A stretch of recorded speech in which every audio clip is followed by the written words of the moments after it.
Hi, everybody. Welcome to this episode of May I Interrupt, an irreverent program. Have we started already? We're starting. We're taping. Okay. Okay.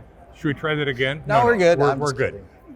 We're broadcasting here from the American Academy of Optometry, where we're interviewing very interesting people in the area of contact lenses and eye care.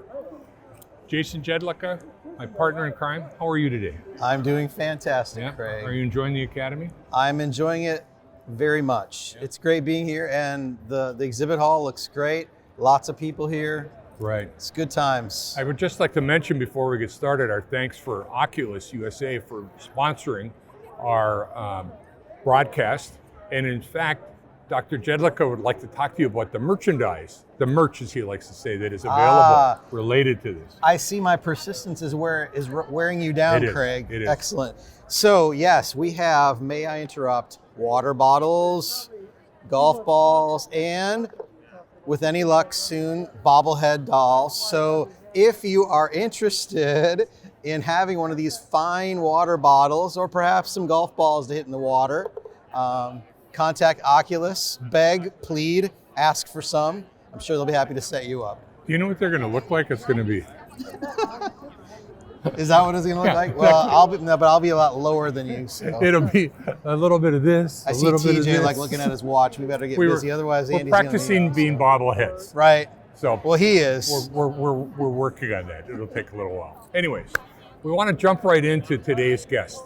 Come on over here, Dr. Andy Morgenstern. Andy, how are you, man? Good. Good to see you guys. Come in and join us. All right. I feel like thank you for being here. I'm in the room. I'm in the May I. You are in the studios officially now. All right. So, how's the Academy going for you? Oh, I think this is. I think it's great. Classes are really good. The floor down here is looks great. Lots of companies out here. It's nice to be back. You know, and it's whether it's the Academy or really any other meeting. I think it's like a really refreshing thing to see people starting to kind of come out of the caves a little bit. I have to agree. After being very conservative the last year and a half. Right? Yeah. That, man, I had pent up energy over the last 2 weeks knowing I was coming here. Get a chance to see everybody. Yeah. None of this kind of virtual thumbs up. You can actually, shake some hands and hug and maybe have a brewski or something with people. Absolutely. Along with the education. Look, if you guys are buying, let's. I don't see any on the table over here. So. Yeah, we are. Not yet. Craig was yesterday. Have a golf ball. We don't have any liquid merch, I think, right? Yeah, no liquid merch. I had to cut Craig off. He was drinking wine yesterday during the show. It got ugly, so I had to cut him off. Yeah. I was. I'm not wearing white today purposely because of that. And so Andy, I know a lot about your history. Yeah, sure. Jason knows a lot about your history. Why don't you fill in our audience? Sure. The mini version of your story. Mini version of my history. I graduated from, we're in Boston right now, and I could not be happier to be in the city because I went to college here at Boston University, and so really happy to be back in this town. It's amazing. College down at Nova Southeastern University, College of Optometry, and then I cut my teeth in refractive surgery when refractive surgery, laser vision correction was really kind of hitting the streets. I worked with a couple of groups, eventually with TLC Laser Eye Centers, and then one of our surgeons over there brought cross-linking over from Europe to the United States. His name is Roy Rubenfeld, one of the surgeons that brought it over, and I ended up being his principal investigator for the corneal cross-linking studies, and I started to really learn how to work as a PI, to write studies, all that kind of stuff, and really get into the nitty-gritty of stuff outside the exam room sometimes. And that led me to start working as a contractor with the United States government. And so we do some research over there and on acute eye trauma and traumatic brain injury. And I see patients in the clinic as well. And all of that research work, I think, just writing papers and stuff, led me to start working with somebody that I think both of you guys knew pretty well. Unfortunately, she passed away. Her name is Beth Neib, and she was the director for the evidence-based optometry group over at the American Optometric Association. She unfortunately passed away a few years ago, and they asked me to step into her role to help the group, the evidence-based optometry group, write these great clinical practice guidelines and clinical reports. And so I'm doing that as well too. So I'm keeping busy. But I think it's a testament to, look, you've done stuff outside of the regular exam room and the opticianry world. You've done stuff outside of the exam room with ZenLens and everything, and doing some really great developmental stuff. And I think it's a great message to kind of send to all of our colleagues out there, is as the whole medical, the face of medicine and optometry and opticianry changes, that there's great opportunities out there. You just have to make yourself available to them and see what's in front of your face. So that's my history. The diversity that doing those outside things, I mean, it keeps you fresh for clinic, I think. It brings a different intellectual challenge to your life, so that you stay out of the rut, if you will. I always figured that the outside things made you a better clinician. Right? For sure. Because they're just rubbing shoulders and learning things from each other, and you'd never get that chance if you're working alone in an exam room. Not at all. For me, I love going to Nova. I love my education. I thought it was great. But one of the things that I didn't necessarily do as much as I do now was really critically read evidence-based papers and really understand the literature. But really learning how to read it properly and how to kind of distill out the really important information, and also to identify what stuff is not that great. Just because it's a paper doesn't mean it's a great paper. Agreed. Just because somebody was in a journal doesn't mean it's the end-all be-all. And so one of the things that has really helped my career in the clinic is really to be able to critically read journal articles and papers and reviews and all that stuff, and take that and then apply it to my clinical practice. Right. So, on an average week, do you see patients a couple days a week? Yeah, I do. Yep. So I'm seeing patients, and it's great. So I'm seeing them at the optometry service at Walter Reed as a volunteer, technically. These are some of the most deserving folks out there for care. It's really it's cliched, but these are our best that we have from the country, they and their families deserve it. And it's they're a wonderful community, and they're so thankful, and we provide some high quality care, and really the folks that are in the trenches. I don't wear a uniform. I'm a government contractor. I'm a volunteer. But these folks that wear the uniform and doing this day in and day out, they're really doing a bang-up job, regardless of what other people in the media may or may not be saying about them. So I don't know if you knew or didn't know. So I'm a veteran from the Vietnam days, right? Mm-hmm. And now I have to go once a year to the VA, right, to be part of the system. Right? Sure, yeah. And man, every time I walk out of there, I think to myself, I am one lucky guy. Yeah. Mm-hmm. Because what you see around you, my peers, my age peers and stuff with veterans, and it's like, wow, so the people that work with veterans, the people that work, and of course at Walter Reed, it's not veterans, it's active duty we get right? a lot of, we get veterans, Yeah. we do get veterans, we do get retirees, we do get active duty folks, obviously, and dependents, and some others that that have to come through the system. There's a whole variety of those folks. But speaking as a veteran, I think it's really important to really, for those of you who haven't had an externship at a VA or a residency at a VA, the Department of Veteran Affairs holds over 50% of all of the residencies within the profession of optometry. And so the Department of Veterans Affairs really trains a lot of us, and it's a great experience. They're working really hard. And I think it's really important that optometry, for those of you who don't know a lot about the VA, I think it's, ask some of your peers that have worked as on a rotation there or worked in a residency, because the experience is incredible. Anybody that has had that experience will tell you how incredible it is, and really how educational it is. And we should really be thankful that we have the VA to house all of these residency programs within our profession, because it really helps us expand the profession a lot. Yeah. So. And can you talk a little bit about like the optometric research that's going on within our VA or medical or military system, the service? Again, I think there's probably more that goes on than we recognize. Yeah, there's so much more. And so we're here at the Academy. Here's a perfect segue, right? Yeah. Perfect opportunity that everybody in this meeting should walk what is it, 100 steps over that away to that poster session over there, and you'll see, I mean, I just went through pretty recently, and there's tons of research papers that are posted over there.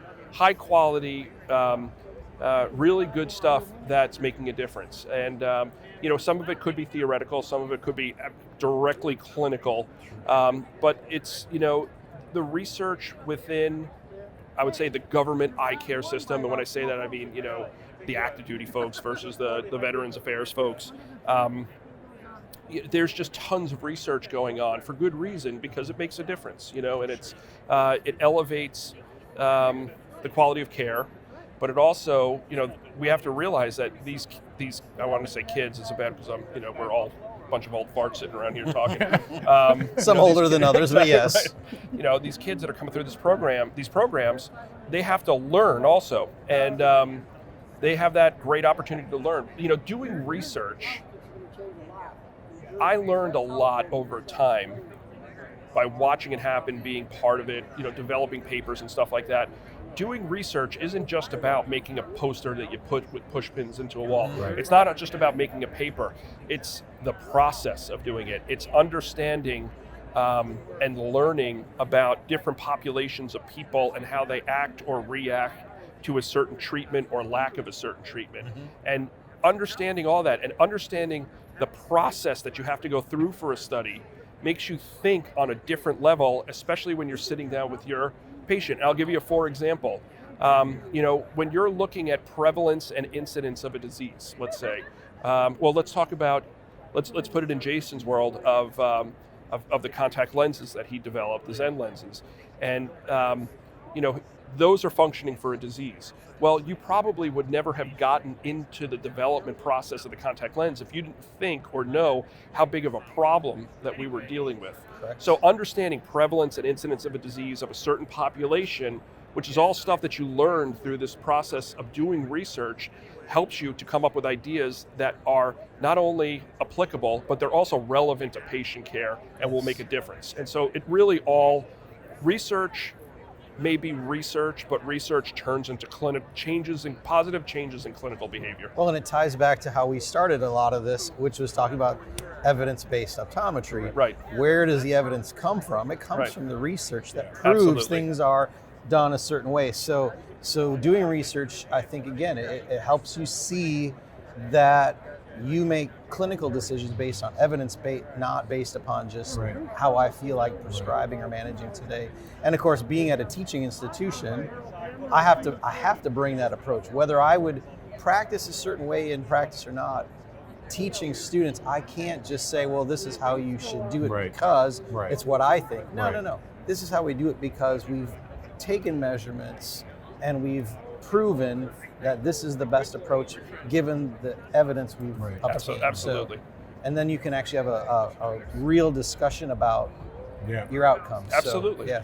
And at the end of the day, what do patients want? Patients want to know, patients go to doctors so they can get better, Yeah. right? And so they want to know the numbers. And especially when you have a serious condition, patients want to know, what are my chances of improving or what are my chances of getting worse? Yes. And understanding the data is the only way to give a proper, correct answer to that patient. Right. It also tells us how to stratify and our management and plans of all these conditions. Yeah. What's the most important thing that we have to take care of? How high of a priority is it? And what methods am I going to use to get to the finish line for these folks? And so that's how research works. So it's really applicable. Going back to your point, the VA provides a lot of that stuff. Yeah.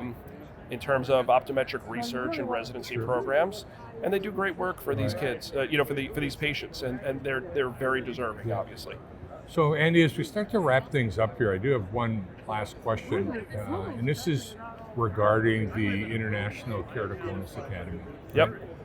And I know you've been active in that since its inception. Yep. And so can you give us the short version of what's going on there today Sure. with you? So Barry Iden and I founded the International Keratoconus Academy purely for the reason that we wanted to elevate the education level for both doctor and patient of the identification, treatment, and management of keratoconus. Mm-hmm. And because, quite frankly, it was all over the place. Now, I know this is sponsored by OCULUS, right? Mm-hmm. I love, and this is my personal opinion, and as you guys know, unless you're paying me something that I don't know about, I don't You can have another golf Right, ball. you got got a two golf golf ball balls out of it, instead of right? one. I have no financial interest in saying this whatsoever. That OCULUS Pentacam machine is my favorite device to work with keratoconus patients because it helps me identify front surface curvature changes, elevation changes, and more importantly, those early posterior curvature elevation changes on the backside of the cornea. And but a lot of people in optometry in the way backs didn't understand the impact that the backside of the cornea had on the identification and early intervention of the disease. Now that we have corneal cross-linking, well, now we have a treatment method. So for us, it was really important to help optometrists, ophthalmologists, opticians, anybody in the eye care field, and patients. Right, Ultimately, right. patients are the most important part of the whole puzzle. To understand the disease and to identify how to best manage and treat these folks so we can identify early, because the earlier we identify, the better. And if we can use techniques like corneal cross-linking now, we can stop it from getting worse early in the disease process and preserve vision. Yeah. And that's the whole game of the International Keratoconus Academy. Yeah. Ultimately, at the end of the day, how do we help the patient? And Well, so, and the patients yeah. benefit when their doctors are better educated. Absolutely. And as somebody who's been I don't know what you want to call it, a follower or, subscribed to the IKA email link Right, for the right. since Yeah. the beginning. I mean, I've learned so much from Sure. the knowledge sharing that goes on among the experts who are involved. Right. So if somebody out there says, I really enjoy working with keratoconus, but I don't know anything about IKA or I'm not part, can I get it? Can you tell them how they could get sure. involved with that? Thank you very much for that great segue. Keratoconusacademy.com, keratoconusacademy.com, keratoconusacademy.com. It's free membership, and we're very happy to have some sponsors that help us out along the way to keep the website running and help us pump out some educational materials. And but really, it creates a forum by which docs can talk to each other.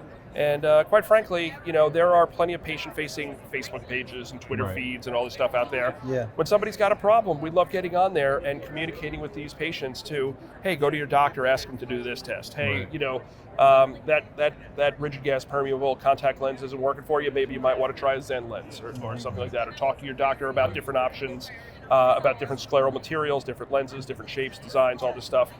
Maybe you can help you out. And so, all of us in the group have been, fulfilled professionally by being able to take care of people over the years. And, it's a little bit of, everybody's got that time in their life where you got to give back. You guys do it, you guys do it. Yeah. And so we want that educational level we want to help out with. Yeah, it's a great association to be sure. Right. Again, just the sharing of knowledge, the sharing of experience among people who live their lives revolving around keratoconus is phenomenal. Yeah, because it's a big, bad, and ugly disease. It's out there. Yeah. So guys, It is out there. we need to wrap this up for today. Great, thank you. Andy has to get going, I Andy hear. has a deadline he forgot about evidently. Yeah. But, that we want to thank you so much for participating I got a in tea this. time, I guess, You right got now. a I gotta get got a this tea right. time right there. Right. That is really great. For those of you watching, is Dr. Andy Morgenstern. Phenomenal discussion with him this afternoon. This is May I Interrupt? We are broadcasting live from the American Academy of Optometry. We thank Oculus for their support and really thank you for taking your time to watch and to listen. Andy, thank you very much. Thanks so much, guys. Jason, thanks so Appreciate much. it. man. Thanks, Craig. Yep, great seeing you Appreciate it. guys. Good to see you. Thank you, everybody.